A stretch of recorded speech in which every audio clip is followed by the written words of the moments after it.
નમસ્કાર, યલગાર ન્યૂઝમાં આપનું સ્વાગત છે। છોટાઉદેપુર તાલુકા પંચાયતને મળ્યો આધુનિક નવું ભવન।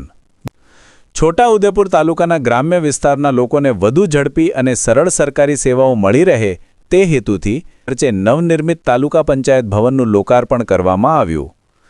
ગુજરાત સરકારના પંચાયત, ગ્રામ, ગૃહ નિર્માણ અને ગ્રામ વિકાસ વિભાગની construction of taluka panchayat office building યોજના હેઠળ આ આધુનિક ભવનનું નિર્માણ કરવામાં આવ્યું છે।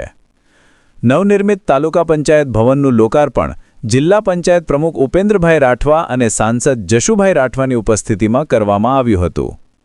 આ પ્રસંગે જિલ્લા પંચાયત પ્રમુખ ઉપેન્દ્રભાઈ રાઠવાએ જણાવ્યું હતું કે આધુનિક વહીવટી ભવનના કારણે વહીવટી પ્રક્રિયા વધુ ઝડપી, સરળ અને પારદર્શક બનશે।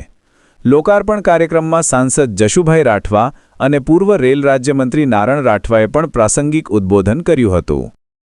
નવા આધુનિક તાલુકા પંચાયત ભવનથી છોટાઉદેપુર તાલુકાના ગ્રામ્ય વિસ્તારોમાં વહીવટી કામગીરી વધુ સુલભ બનશે। ઇમરાન મિર્ઝા।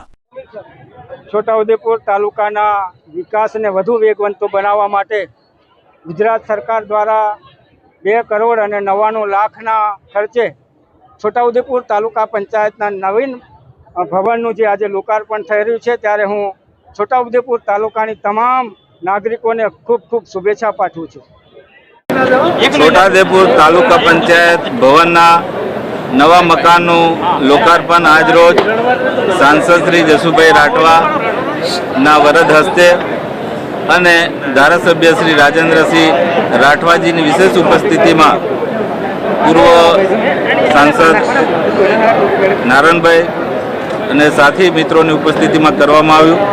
299 લાખના ખર્ચે આ ભવન નિર્માણ થયું છે અને ખૂબ જ ટૂંકા ગાળામાં 14 મહિનાના ગાળામાં તૈયાર થઈ અને લોકોના ઉપયોગ માટે ખુલ્લું મૂકવામાં આવ્યું છે।